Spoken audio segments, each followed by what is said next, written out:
Hi everyone, it's Kathleen.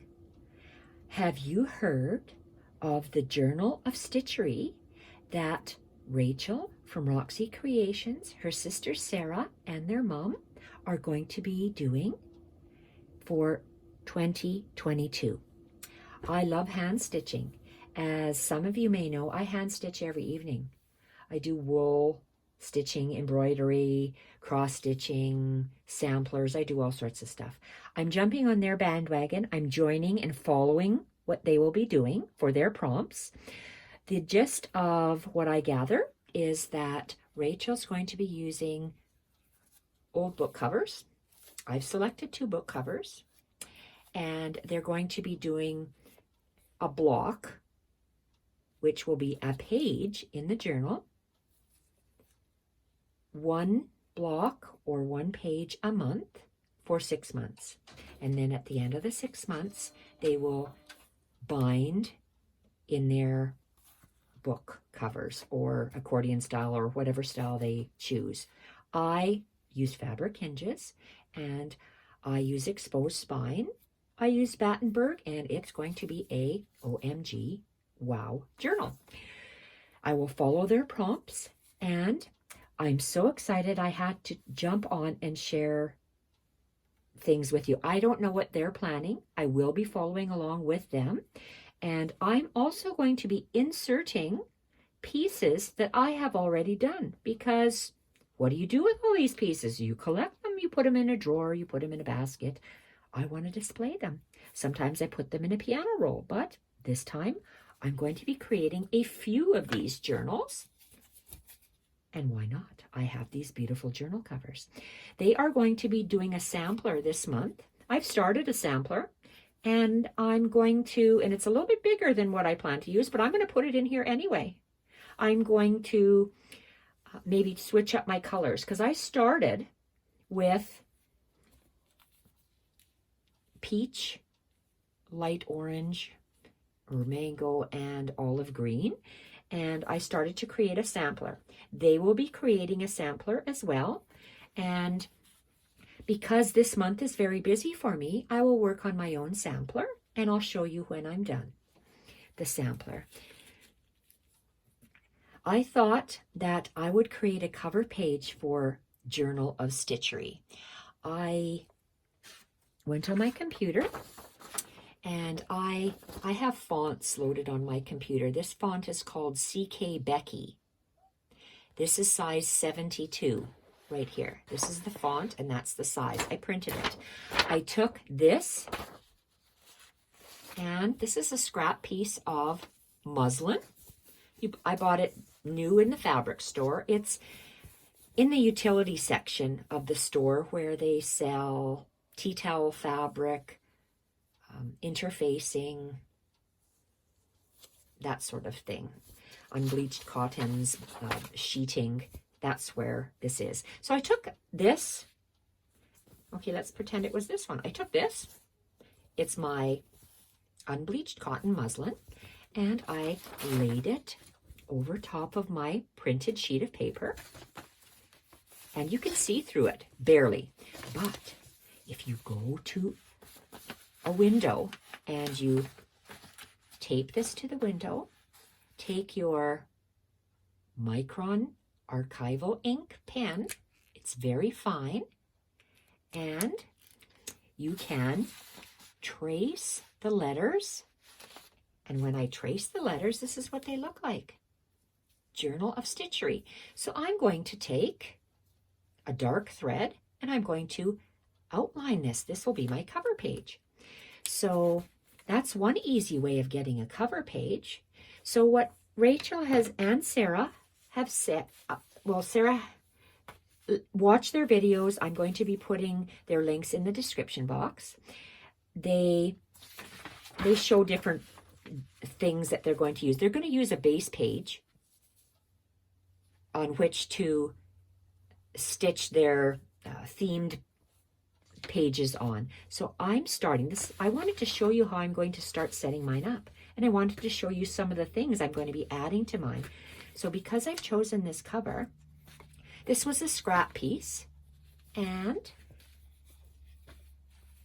Yes, it's a little bit big, but I don't know how I'm going to finish these, but it doesn't matter because we could always tear off an edge, cut it off, or what have you. But these are, and all book covers are going to be different. I'll give you a measurement of this one, but like Rachel said, you can have any size you want. This one happens to be approximately 5 inches wide by 7.5 inches tall. So I am going to take this scrap piece of fabric, and it doesn't matter if it's long or not because I'm adding fabric hinges anyway. So I can deal with that later. I will show you how I do mine as well. So this, I'm going to make it the height of the page. And I like to have different things and stuff, as you know, hanging off the top, sides, and bottom. So I'm just going to cut, and let's see if it'll tear. Oh, look at how lovely. It tore beautifully. So that's my cover page right here. Very nice. So that's one page. What am I going to do? I have another strip here. So let's see, can I get another page in here? So I measure it, the height of my book page. Sorry, the height of my cover. So that's a second page that I've got. I don't know what else I'm going to do with this title page, but at least I can start embroidering the name of the journal, Journal of Stitchery. They named it. So let's go with another page I have here. And it's that easy to get sections ready because I don't know if they're going to be using quilt bases. I don't know what they're going to be using. So they said cut muslin pieces. So I'm tearing mine like this. This is an extra piece. I'm just going to put to the side. These are my pages on the inside. And this will get tucked to the side. And I know I'm going to be using this. Let me just keep these. I want to show you these in a minute. I want to just tear my pages since we're here. So I had this in my stash. This is a heavier piece. You can intermingle thicknesses of the scraps you're going to be using. I say scraps.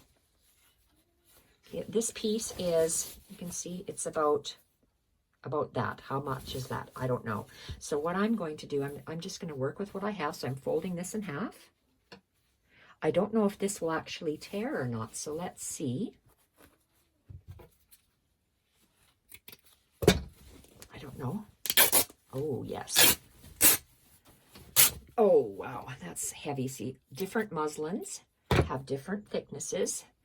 And I will be taking these to the ironing board and ironing them. So how many pages do I have? I'm just going to arbitrarily, and my pages can be different sizes, so I don't quite care if they are the same size or different sizes. So I can get 3 pages out of here. 4 pages won't be, oh, that'll be too narrow for me. I like to give myself an edge. I can always cut it off. I can always do something with it. So I am going to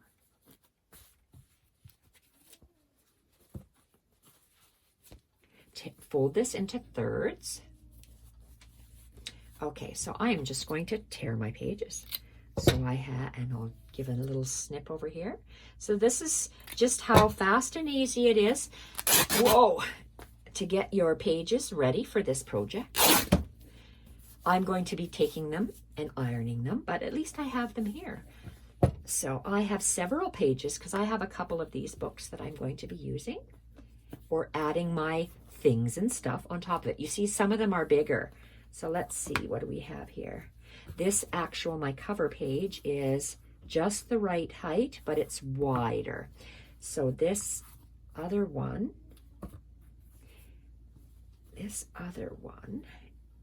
I can see it's a little bit, maybe we can tear it so it's the same height. I'll get rid of that. Tear it so it's the same height. And Look at how fast that is working.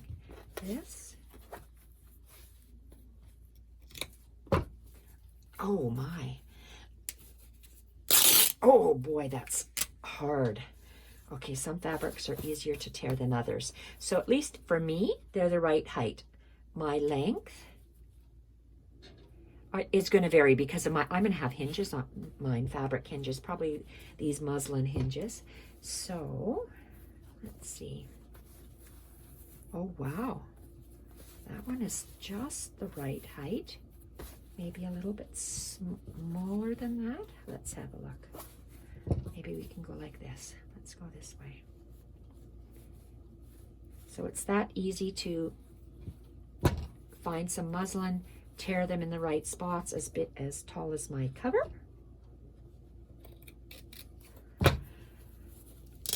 Wow, that's tough. Okay, and I got one more. So what is this? Oh, no, this way. Let's cut this like that.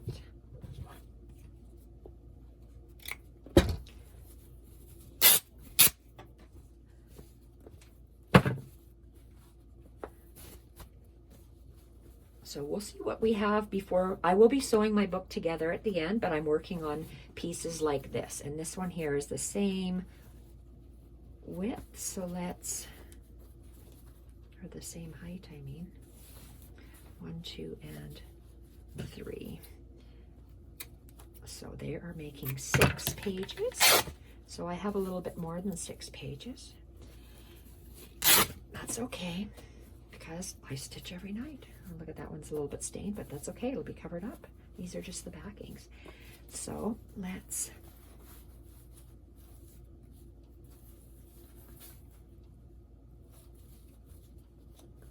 oh, that one's a little bit wonky. That's okay. We'll deal with that. So these are the pages. That's how fast and easy that was to tear. So journal cover, the height, and I tore it. My widths will,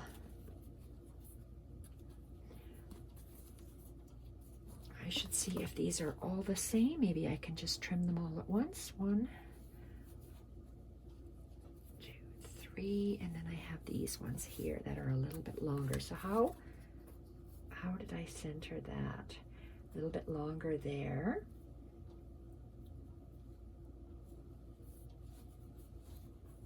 These are quite a bit wider. So I would like this to be, if it's the same height as this, my base page, I want to make sure that I have, I'm going to give myself an inch on the left-hand side, and then an inch on the left-hand side, and then trim off any excess. So that's how I know how wide my pages are going to be. You can see it better on a darker background. So give myself approximately an inch, and then I will be trimming this off. And I'm going to tear it. I'm going to save that bit. You never know if I might need it. So this is the size of my pages. I'm going to tear all of my pages so that they're this size. And I have my cover page, and then I'll just be waiting with all of these pages behind. Those are my base pages. So I can put this to the side. This is just another weight as well of the muslin.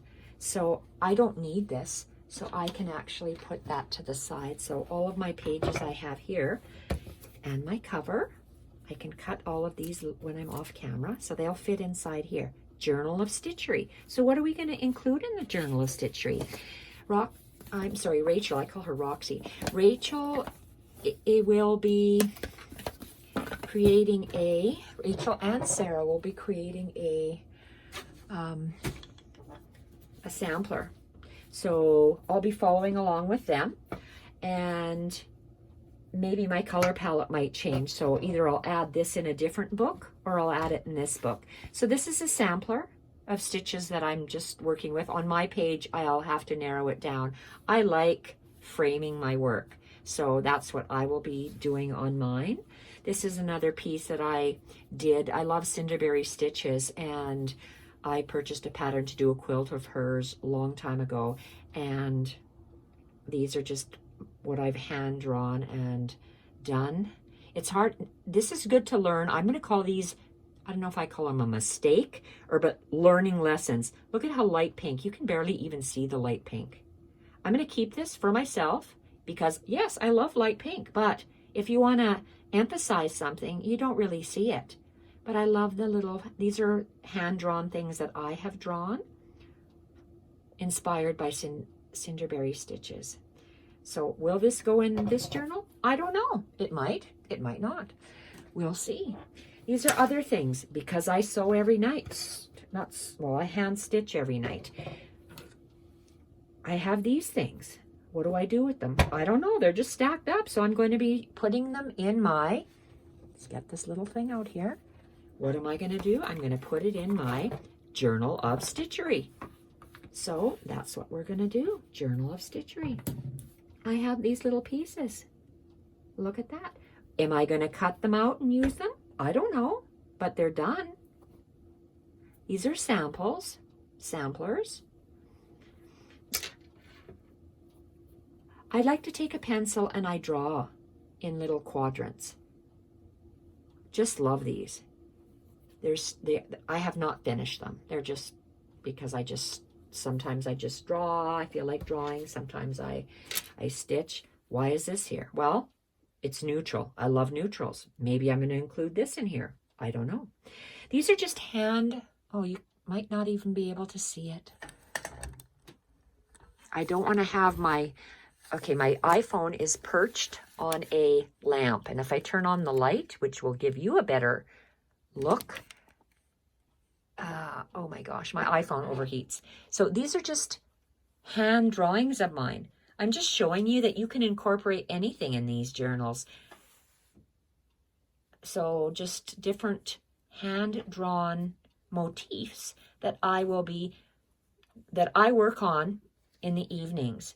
So I don't know what Rachel, Sarah, and their mom have planned, but I'm joining along and I'm going to add, this is embroidery. I'm going to add some of this, or maybe a page here, a page there.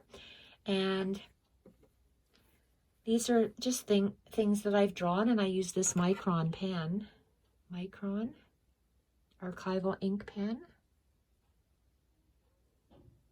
It's very thin,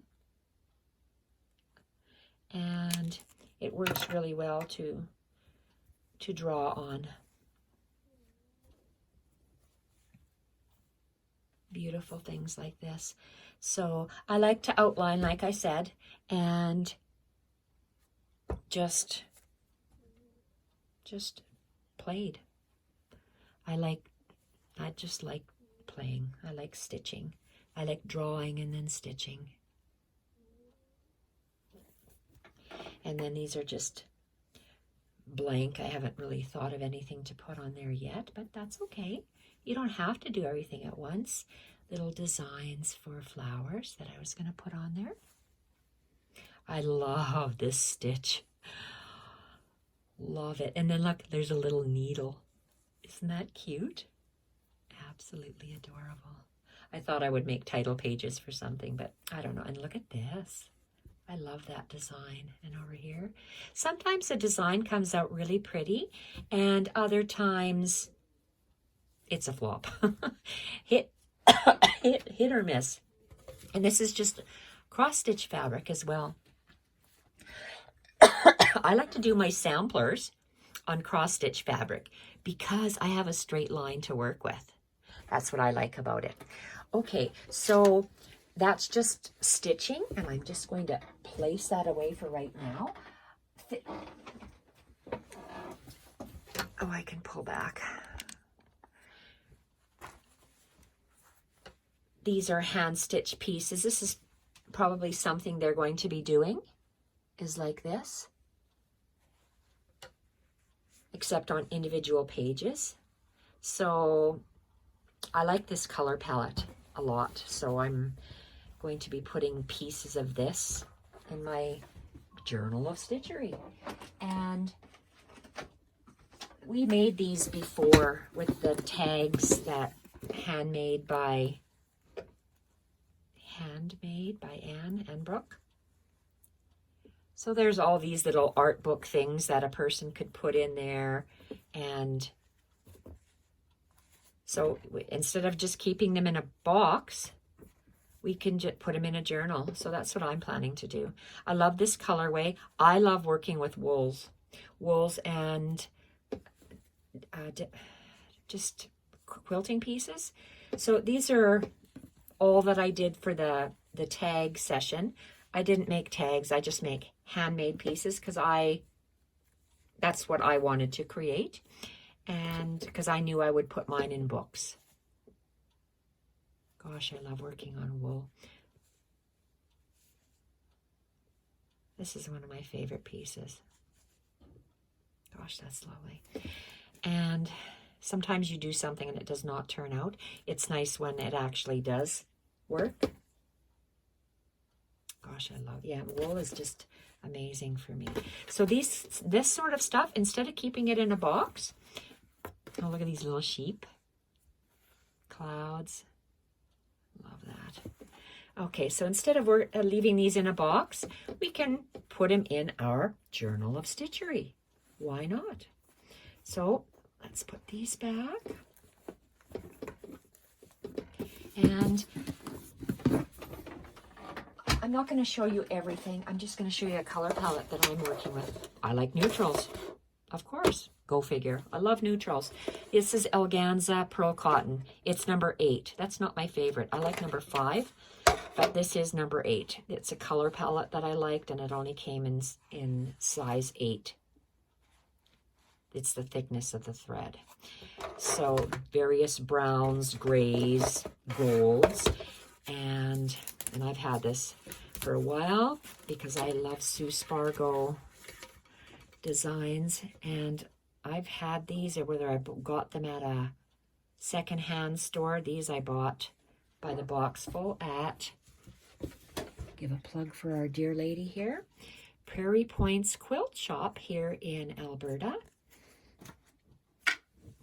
She has a shop out of her acreage, and I have tons of embroidery floss. So I chose yellow, honey, gray, and I love this very, very dark brown black. So these are the colors that I'm going to work with for this upcoming series that is happening. Journal of Stitchery. Journal of Stitchery. And I have my basket. This is a basket of stuff I'm going to have to pull out because this is wild. Okay, these guys are out of color, so I'm using these honey tones. So I have these are the little pieces that when I was following Anne Brooke doing her tags. So because I like working with wools, that's what I have, and different things here, labels, tatting. So this is what I'm going to incorporate in the Journal of Stitchery. I pulled out of my stash. I bought 1/2 meter of these colored fabrics way before COVID. And look at how beautiful they are. Neutrals and honeys. So if you stay in the same color palette, well, I like neutrals. I'm not saying everyone should, but I like neutrals. If you like your own colors, do what you want. This is just what I do. I buy in these neutral shades, so everything that I buy matches or goes together. I was gifted this by Lisa. This is the closest I have to ticking, and it's going to be in here. I'm going to use it in the prompts that Sarah and Rachel give us. This is a vintage piece. It almost feels like it has wool in it. It might, for all I know. This is in my color palette. I am going to use this up as well. I love that it has a rayon crocheted bit along the edge, so we can cut out bits of this. Maybe this will be a page base. So that's another thing that you can think of. And these are pieces that I put in my little bag here, easy in my sewing kit for me to have when I'm sitting in bed and working on this stuff. So these are wool bits. I love wool. Just different wools and grays and honey colors. And I didn't buy them like this. I have these packages and I just threw them in here. Different old linen pieces. Colors that match. Ivories, whites. Oh, that looks like some Tim Holtz bits. I forgot that I even had it there. See what I mean? It sits here. It's not in front of your face. This is a honey-colored cheesecloth. Oh my gosh, is that ever soft? I started my tags like this, and I thought they were too small. But bases, they're good for bases. So pull out your little things and stuff that match and go together that you might want to use, and we're going to follow along. And I'll be doing videos of my finished projects because I sit in bed and I do this, and I can explain what I did and when it's done. But there we have it. We are going to follow along. I'm so excited. I can't do any more videos other than, I think 2 more videos will be coming up. One is my finished, my finished December Edith Holden journal. And in a week, 1 week, I only have 1 week and with which to craft. Then I'm off on an airplane. With COVID, we'll see how that's going to do. There's all sorts of technicalities with that. And so bottom line is my month of December is virtually non-existent. I have my 8 Edith Holden journals that should be done very soon. They have to be done before I go. I have 4 prayer journals. Will all 4 of them be done? No, but one for a swap. I'm going to try to get as much done as I can on it. So those are the two films that I will be getting up on my channel before I go. Journal of Stitchery. I'll put the links for the ladies that are hosting this. I am so excited to start this, to put them in journals, and I have a couple of these. So awesome. I will show you ladies how I plan to do mine, or how I am doing it. Now, I'm not going to talk to you. I'm going to show you how I do mine at the end of the 6 months when we have all of our pages together. And you can make your own page, journal page, cover page, what I'm talking about, however you want. This is what I did. CK Becky is the name of the font. 72 is the size of it. And I copied it. And now I'm going to go and stitch it. All right. Thank you so much for watching this long-winded video. I'm so excited. Bye for now.